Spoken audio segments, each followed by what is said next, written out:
FB. using financial building blocks. No, FBB. Hindi bank versus Pru, hindi concept lang ng VUL, it's FBB or financial building blocks. No, bakit? The very purpose ng meeting natin or client meeting is to generate information.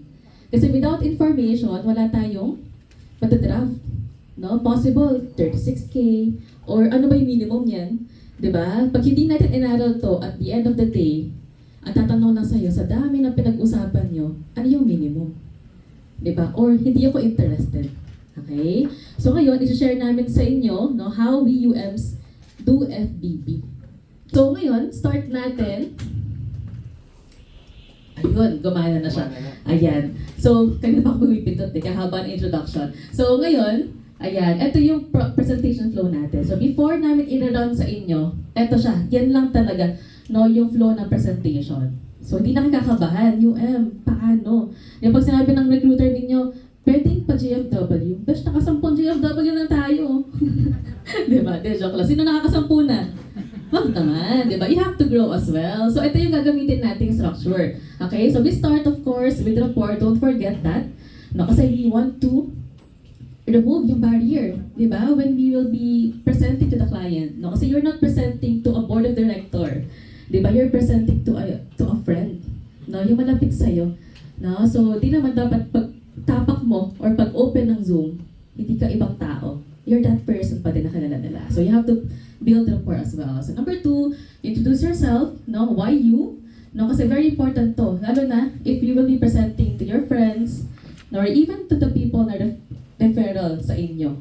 Bakit? You have to establish bakit ka nag-join ng Pru. Diba? You have to establish bakit ka nila siseryosohin. No, kung dati alam nila, loko-loko ka nung high school, nung college, no, you have to establish the trust with you here. So later tuturo namin, how would you introduce yourself in a way that you will be gaining their trust this time. Okay? And then next, ayan, ito na yung, kumbaga, formal. No, in a way na you'll be introducing why Pru Life UK, and then life stages, the 4 pledges, FBB.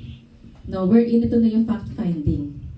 You'll gather informations here, and then we'll also help you how to do cash flow and then transitioning to how Pru can help. Meaning, ito na yung recommendations natin. Okay, so dami ba? Dami, no? So gagawin natin, we will break it down ulit no, into 3 para mas malino siya. No, so in short, introduction, FBB mismo, and then recommendation. Okay? No, so ready na ba kayong matuto, guys?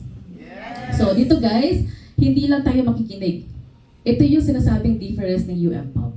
Hindi siya night huddle na pag nagtanong ang facilitator, pwede kayong mag-off cam. No, kunwari wala naririnig. This time, no, mag-workshop tayo and we'll be giving you materials no, para ma-apply natin siya as early as now. Okay? So ngayon, let me call on my client. Ako yung client. Ayan, sige. So, gagawin namin, i-run namin siya. We will demo it and then explain namin no, kumbaga the rationale why we asked this, no, bakit ganito yung structure.